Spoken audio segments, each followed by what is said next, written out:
നമസ്കാരം. Xylem entrance അപ്ഡേറ്റിലേക്ക് സ്വാഗതം. ഞാൻ Sreekumar Palliyar, career guide and welfare officer, Xylem learning. മക്കളെ, നിങ്ങളെല്ലാവരും നീറ്റ് പരീക്ഷ കഴിഞ്ഞ് നമ്മുടെ ആദ്യഘട്ട ഓൾ ഇന്ത്യ അലോട്ട്മെന്റ് ചെയ്തിട്ടുണ്ടാവും. ഇനി നമ്മൾ ശ്രദ്ധിക്കേണ്ടുന്ന പ്രധാനപ്പെട്ട ലേറ്റസ്റ്റ് ആയിട്ടുള്ള കാര്യങ്ങളാണ് ഇന്നത്തെ നമ്മുടെ വീഡിയോയിൽ പറയുന്നത്. മക്കളെ, ഇനി നമ്മൾ ശ്രദ്ധിക്കേണ്ട ഏറ്റവും പ്രധാനപ്പെട്ട കാര്യം എന്താ അറിയോ? നിങ്ങൾ കഴിഞ്ഞ ദിവസങ്ങളായി നൽകിയ ഓപ്ഷൻ രജിസ്ട്രേഷൻ ഇല്ലേ, അതിൻ്റെ റിസൾട്ട് എപ്പോഴാണ് വരുന്നത്? നമ്മൾ നൽകിയ മുഴുവൻ ഓപ്ഷൻസിൻ്റെയും റിസൾട്ട് വരുന്നത്, അതായത് സീറ്റ് അലോട്ട്മെൻറ്റ് വരുന്നത് ഓഗസ്റ്റ് 23-നാണ്. ഈ ഓഗസ്റ്റ് 23-ന് വരുന്ന എത്രാമത്തെ റൗണ്ട് റിസൾട്ടാണ്? ഫസ്റ്റ് റൗണ്ട് റിസൾട്ടാണ് അല്ലേ? പക്ഷേ ഈ ഫസ്റ്റ് റൗണ്ട് റിസൾട്ടിൻ്റെ ഏറ്റവും പ്രധാനപ്പെട്ട പ്രത്യേകത എന്താ? അതിൽ ഫ്രീ എക്സിറ്റ് ഉണ്ട്. അതായത് മക്കൾക്ക് ആ കിട്ടിയ കോളേജ് വേണമെങ്കിലും വേണ്ടെങ്കിലും നമുക്ക് അടുത്ത റൗണ്ടിലേക്ക് പോകാനുള്ള ഫ്രീ എക്സിറ്റ് ഉണ്ട്. പക്ഷേ വളരെ ശ്രദ്ധിക്കേണ്ട കാര്യം എന്താ? അതിന് തുടർന്ന് വരുന്ന രണ്ടാമത്തെയും മൂന്നാമത്തെ റൗണ്ടിൽ ഫ്രീ എക്സിറ്റ് ഉണ്ടാവില്ല. ഒന്നുകൂടെ ഞാൻ പറയാം, രണ്ടാമത്തെയും മൂന്നാമത്തെ റൗണ്ടിൽ നമുക്ക് ഫ്രീ എക്സിറ്റ് ഉണ്ടാവില്ല. അപ്പോൾ വളരെ ശ്രദ്ധിച്ച് സെക്കൻഡ് റൗണ്ടിലെയും തേർഡ് റൗണ്ടിലെയും ഓപ്ഷൻ കൊടുക്കണം. ഞാൻ ഇപ്പോൾ പറഞ്ഞ കാര്യം ഒന്നും കൂടെ കൺക്ലൂഡ് ചെയ്യുക. ഇപ്പോഴും നമ്മൾ കൊടുത്തിരിക്കുന്ന ഓപ്ഷൻസിൻ്റെ റിസൾട്ട് വരുന്നത് ഓഗസ്റ്റ് 23-നാണ്. അതിനുശേഷം നമുക്ക് കേരളത്തിലേക്ക് വരാം. കേരളത്തിലേക്ക് വരേണ്ട അതിനുശേഷമല്ല, ഇന്നത്തെ ഡേറ്റ് എത്രയാണ്? ഇന്ന് ഓഗസ്റ്റ് 21-ാം തീയതി വൈകുന്നേരം മുതൽക്ക് തന്നെ കേരളത്തിലെ അലോട്ട്മെന്റ് നടക്കുകയാണ്. കേരളത്തിലെ അലോട്ട്മെന്റ് എന്താ ഇത്ര പ്രത്യേകത? ഇപ്പൊ കേരളത്തിലെ മുഴുവൻ MBBS സീറ്റുകളുടെയും 15% അലോട്ട്മെന്റ് മാത്രമാണ് ഓൾ ഇന്ത്യ ക്വാട്ട വഴി നടക്കുന്നത്. ബാക്കി 85% സീറ്റുകൾ ഇന്ന് വൈകുന്നേരം മുതൽ ആരംഭിക്കുകയാണ്. അപ്പോൾ വളരെ സ്ട്രോങ് ആയിട്ട് ഓപ്ഷൻ കൊടുക്കണം. ഓപ്ഷൻ കൊടുക്കുന്നതിനെ കുറിച്ചുള്ള ഡീറ്റെയിൽ ആയിട്ടുള്ള വീഡിയോ ഉടൻ തന്നെ നമ്മുടെ ചാനലിൽ വരുന്നുണ്ട്. അപ്പം നിങ്ങൾ ഇപ്പോൾ ശ്രദ്ധിക്കേണ്ട ഏറ്റവും പ്രധാനപ്പെട്ട കാര്യം എന്താ? ഇന്ന് വൈകുന്നേരം മുതൽ കേരളത്തിലെ MBBS BDS അത് 2 കാറ്റഗറി ഉണ്ട് കേട്ടോ. ഗവൺമെന്റ് കാറ്റഗറി മാത്രമല്ല, സെൽഫ് ഫിനാൻസിങ് കാറ്റഗറി ഉണ്ട്. നമ്മുടെ സൈലത്തിന്റെ എൻട്രൻസ് ഹെൽപ്പ് ലൈനിലേക്ക് ഏറ്റവും കൂടുതൽ വന്നൊരു ചോദ്യം എന്താ അറിയോ? സാർ, എപ്പോഴാണ് സെൽഫ് ഫിനാൻസിങ് കോളേജിന്റെ ഓപ്ഷൻ സ്റ്റാർട്ട് ചെയ്യുന്നത്? ഈ ചോദ്യത്തിന്റെ അർത്ഥം എനിക്കറിയാം. കാരണം പല കുട്ടികളുടെയും ഈ കിട്ടിയിരിക്കുന്ന റാങ്ക് അല്ലെങ്കിൽ മാർക്ക് നോക്കുന്ന സമയത്ത് താരതമ്യേന നിങ്ങളെ കഴിഞ്ഞ വർഷത്തെ റാങ്ക് കമ്പയർ ചെയ്യുമ്പോൾ കുറച്ചൊരു ബുദ്ധിമുട്ടിലാണ് നിങ്ങളുള്ളത്. ഇപ്പൊ പലരുടെ ആഗ്രഹം സെൽഫ് ഫിനാൻസിങ് കോളേജിൽ അഡ്മിഷൻ എടുക്കുക എന്നതാണ്. ഇതാ നിങ്ങളുടെ സമയം അടുത്തെത്തി കഴിഞ്ഞു. സെൽഫ് ഫിനാൻസിങ് കോളേജുകൾ അടക്കമുള്ള ഓപ്ഷൻ രജിസ്ട്രേഷൻ MBBSന്റെയും BDSന്റെയും ഇന്ന് വൈകുന്നേരമാണ് ആരംഭിക്കുന്നത്. അപ്പൊ നിർബന്ധമായിട്ട് ഓപ്ഷൻ കൊടുക്കാൻ റെഡി ആയിക്കോളൂ. ഓപ്ഷൻ കൊടുക്കുമ്പോൾ ശ്രദ്ധിക്കേണ്ട ഏറ്റവും പ്രധാനപ്പെട്ട കാര്യം ഞാൻ പറയാം. സപ്പോസ് നിങ്ങളുടെ റാങ്ക് ഒരു 5,000 6,000 ആണെന്നിരിക്കട്ടെ. നമ്മൾ എന്താണ് ചെയ്യേണ്ടത്? ഡെഫിനറ്റ് ആയിട്ട് നിങ്ങളൊരു ഓപ്ഷൻ ലിസ്റ്റ് പ്രിപ്പയർ ചെയ്യണം. എനിക്ക് വന്നിരിക്കുന്ന കോളുകൾ, ഒരുപാട് കോളുകളുടെ ഒരു പ്രശ്നം എന്താ അറിയോ? നമ്മൾ ഒരു അക്ഷയ കേന്ദ്രത്തിലേക്കോ മറ്റേതെങ്കിലും ഒരു സെന്ററിലേക്ക് പോയി ഓപ്ഷൻ കൊടുക്കാൻ അവരെ ഏൽപ്പിക്കുകയാണ്. ദയവ് ചെയ്ത് ഈ കാര്യം ചെയ്യരുത്.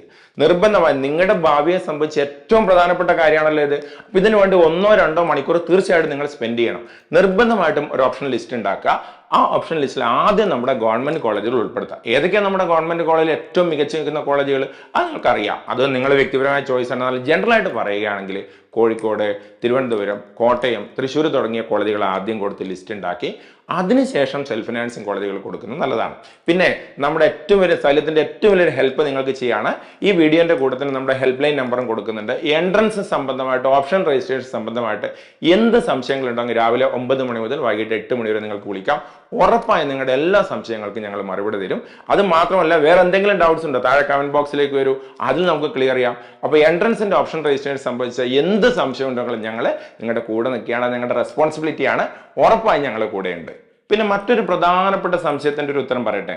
ഈ ആയുർവേദ, ഹോമിയോ തുടങ്ങിയ മറ്റ് മെഡിക്കൽ അലൈഡ് കോഴ്സുകൾ അല്ലെങ്കിൽ മറ്റ് മെഡിക്കൽ കോഴ്സുകളിലേക്കുള്ള അലോട്ട്മെന്റ് എപ്പോഴാണ്?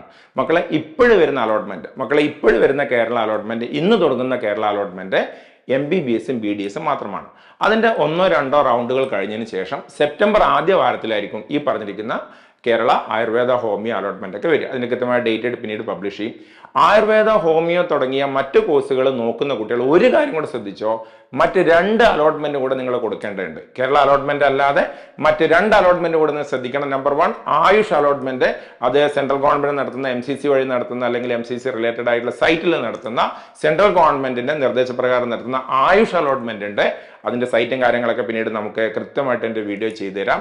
അതുപോലെ തന്നെ ഓൾ ഇന്ത്യ വെറ്റിനറി അലോട്ട്മെന്റും ഉണ്ട്. അപ്പൊ Ayush allotment, all India veterinary allotment എന്നുള്ള 2 അലോട്ട്മെന്റ് കൂടെ കൊടുക്കണം. ഏത് കൂടാതെ? നമ്മുടെ കേരളത്തിൽ കൊടുക്കുന്ന അലോട്ട്മെന്റ് കൂടാതെ. ഓക്കെ. അപ്പൊ നിങ്ങൾ എന്താ പ്രധാനമായിട്ട് ഇപ്പൊ ശ്രദ്ധിക്കേണ്ടത്? ഒന്ന്, ഞാൻ നേരത്തെ പറഞ്ഞ പോലെ ഓൾ ഇന്ത്യ അലോട്ട്മെന്റിന്റെ രണ്ടാം ഘട്ട 23-ന് നിങ്ങൾ കൊടുത്തിരിക്കുന്ന അലോട്ട്മെന്റ്, നിങ്ങൾ കൊടുത്ത ചോയ്സ് ഫില്ലിങ്ങിന്റെ കൃത്യമായിട്ടുള്ള അലോട്ട്മെന്റ്, സീറ്റ് അലോട്ട്മെന്റ് വരും. അതിനുശേഷം wait for the second round all India allotment. അതങ്ങനെ കൊടുത്തു പോവാ മക്കളെ. സെക്കൻഡ് റൗണ്ടും തേർഡ് റൗണ്ടും ഓൾ ഇന്ത്യ അലോട്ട്മെന്റ് കൊടുക്കുമ്പോൾ വളരെ പ്രധാനപ്പെട്ട ഒരു കാര്യം ഞാൻ പറഞ്ഞിട്ട് എന്താ, അതിൽ ഫ്രീ എക്സിറ്റ് ഇല്ല. അപ്പൊ വളരെ ശ്രദ്ധിച്ച് മാത്രം second round third round all India allotment കൊടുക്കാം.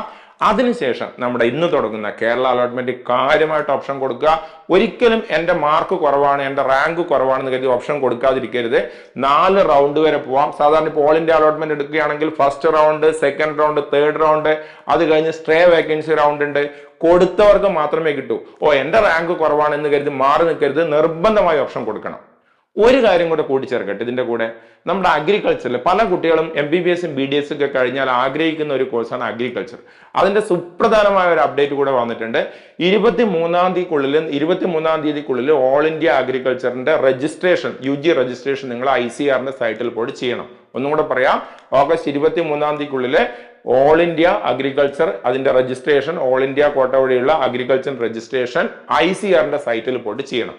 പക്ഷെ ഒരു കാര്യം പ്രത്യേകം ശ്രദ്ധിക്കണം, ഈ ICARന്റെ അത് ഏത് വഴിയാണ് നിങ്ങൾക്ക് അറിയാലോ, CUET സെൻട്രൽ യൂണിവേഴ്സിറ്റി എൻട്രൻസ് വഴിയാണ്. മുമ്പ് നിങ്ങൾ സെൻട്രൽ യൂണിവേഴ്സിറ്റി അപേക്ഷ കൊടുക്കുന്ന സമയത്ത് ICAR രേഖപ്പെടുത്തിയിട്ടുണ്ടെങ്കിൽ മാത്രമേ, റിമാർക്ക് കൊടുത്തിട്ടുണ്ടെങ്കിൽ മാത്രമേ, അത് ഇൻക്ലൂഡ് ചെയ്തിട്ടുണ്ടെങ്കിൽ മാത്രമേ ഈ ICARന്റെ അഗ്രികൾച്ചർ അലോട്ട്മെന്റ് പ്രോസസ്സ് നിങ്ങൾക്ക് പങ്കെടുക്കാൻ സാധിക്കൂ. ആ കാര്യം പ്രത്യേകം ശ്രദ്ധിക്കണം. അപ്പോൾ ഈ അപ്ഡേറ്റുകളെ കുറിച്ച് എന്തെങ്കിലും സംശയങ്ങളുണ്ട് ഡെഫിനറ്റ് ആയിട്ട് കമന്റ് ബോക്സിലേക്ക് വരൂ. കൂടുതൽ സംശയങ്ങൾ ഉണ്ടെങ്കിൽ രാവിലെ 9 മണി മുതൽ വൈകിട്ട് 8 മണി വരെ നമ്മുടെ എൻട്രൻസ് ഹെൽപ്പ് ലൈനിൽ കോൺടാക്ട് ചെയ്യാം. ബാക്കി കാര്യങ്ങൾ നമുക്ക് അവിടെ ക്ലിയർ ചെയ്യാം. Thank you all.